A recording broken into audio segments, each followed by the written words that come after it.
Hello students of year 11. Today's lesson will be on the simple past tense.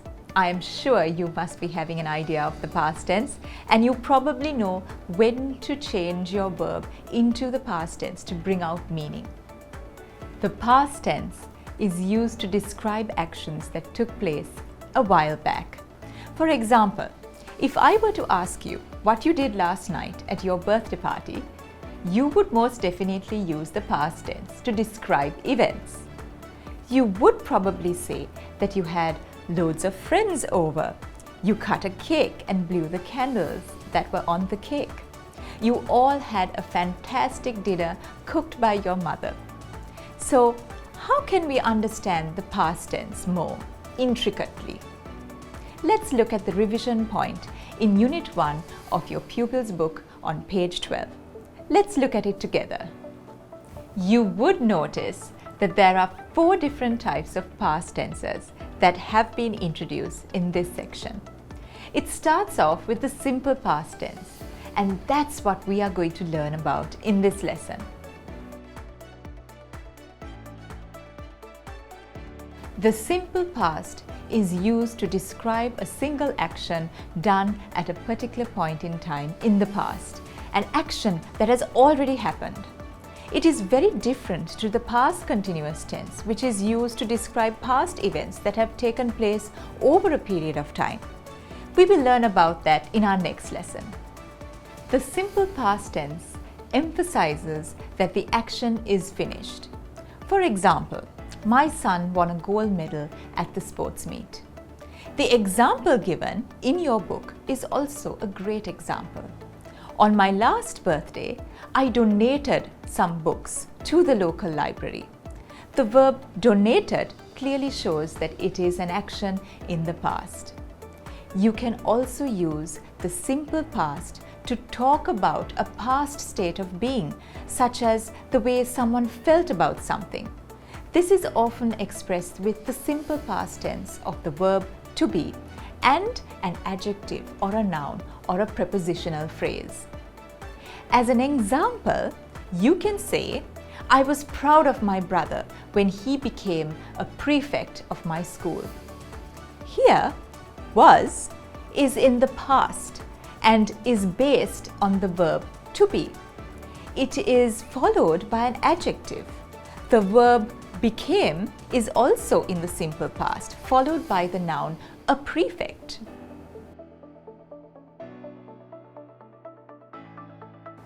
So how do you formulate the simple past?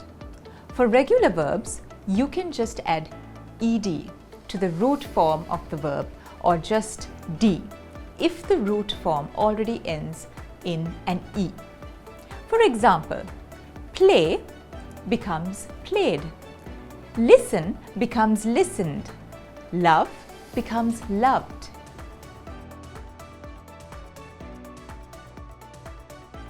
For irregular verbs, things get a little more complicated. The simple past tense of some irregular verbs look exactly like the root form. Let's look at some examples. Put stays put, cut stays cut, set stays set, cost stays cost, and hit stays hit.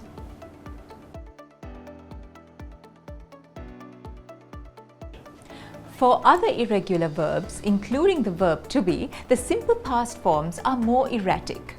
See becomes saw, build becomes built, go becomes went, do becomes did, rise becomes rose, and am is are becomes was were. The good news is that verbs in the simple past tense, except for the verb to be, don't need to agree with their subjects.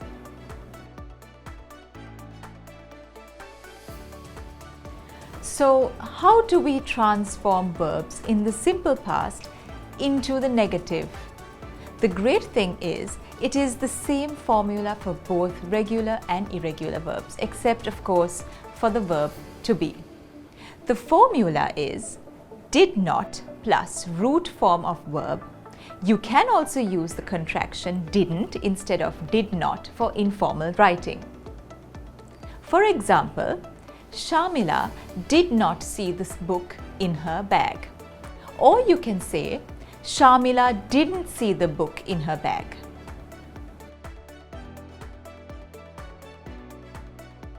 For the verb to be, you don't need to use the auxiliary verb did.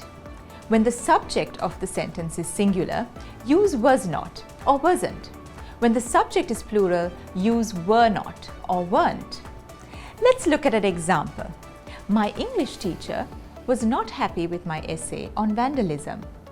My parents were not in school for the meeting on time.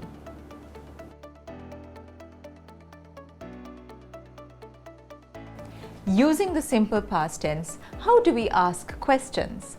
The formula for asking a question in the simple past tense is did plus subject plus root form of verb. It's that simple. Let's look at an example to get an idea. Did Priya win the gold medal or the silver medal? Where did Priya go to celebrate? Did the judges decide fairly in your opinion?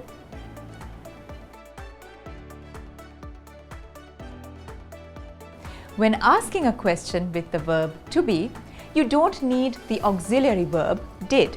The formula is was, were, plus subject. An example for this would be, was Pradeep in a good mood after the contest? Were people taking lots of pictures? The subject in both sentences are highlighted in yellow.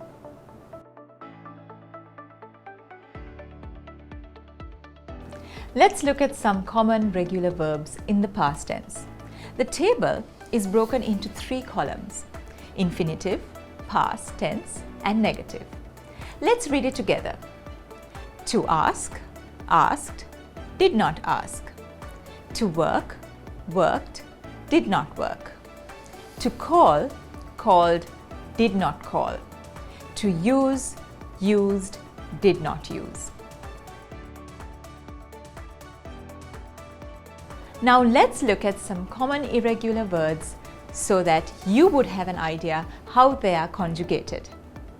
To be, was or were, was not or were not, to have, had, did not have, to do, did not do, to say, said, did not say, to get, got, did not get, to make, made, did not make, to go, went, did not go, to take, took, did not take, to see, saw, did not see, to come, came, did not come.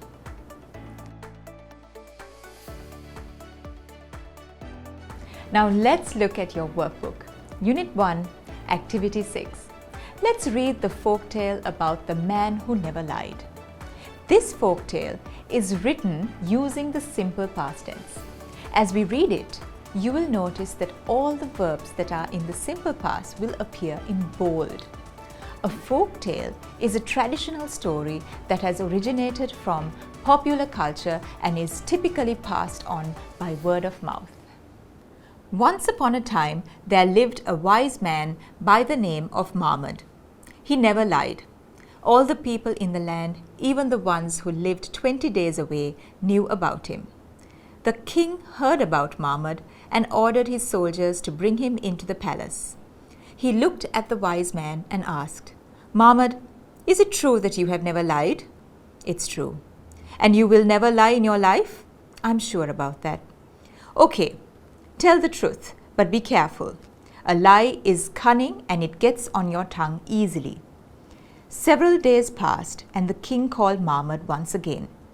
There was a big crowd. The king was about to go hunting. The king held his horse by the mane. His left foot was already on the stirrup. He ordered Mahmud, "Go to my summer palace and tell the queen I will be with her for lunch tomorrow. Tell her to prepare a big feast. You will have lunch with me then."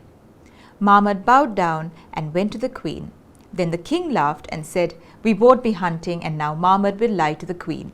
Tomorrow we laugh on his behalf." But the wise Mahmud went to the palace and said, Maybe you should prepare a big feast for lunch tomorrow, and maybe you shouldn't. Maybe the king will come by noon, and maybe he won't. Tell me, will he come or won't he? Asked the queen. I don't know whether he puts his right foot on the stirrup or he puts his left foot on the ground after I left. Everybody waited for the king. He came the next day and said to the queen, "The wise Mahmud who never lies lied to you yesterday." But the queen told him about the words of Mahmud, and the king realized that the wise man never lies and says only that which he saw with his own eyes.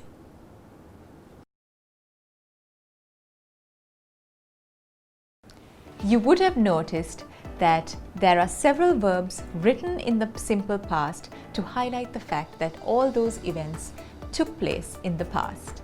Let's now do Activity 7 on page 6 in your workbook. You are asked to read the sentences that are taken from the folktale which are given in the past tense. Let's read these sentences together. The king heard about Mahmud and ordered his soldiers to bring him to the palace. He looked at the wise man and asked. Several days passed and the king called Mahmud once again.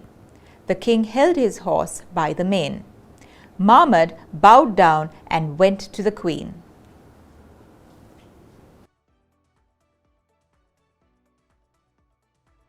You are then asked to describe a past event held in your school. You are asked to write a paragraph including what you did that day. If you want to brush up on how to write a paragraph, you can watch one of my previous lessons on paragraph writing using the Pupil format. Let's write a paragraph on your sports meet. Remember that we must use the simple past tense when describing this event. My school sports meet took place in February this year. It was a great athletic event that took place in our school grounds. All the students of my school participated in our sports meet. We had lots of individual and group events. My parents also came to watch me perform in my sports meet. My house won the overall trophy and I was so happy. I won a bronze medal and 2 certificates. It was such a wonderful day.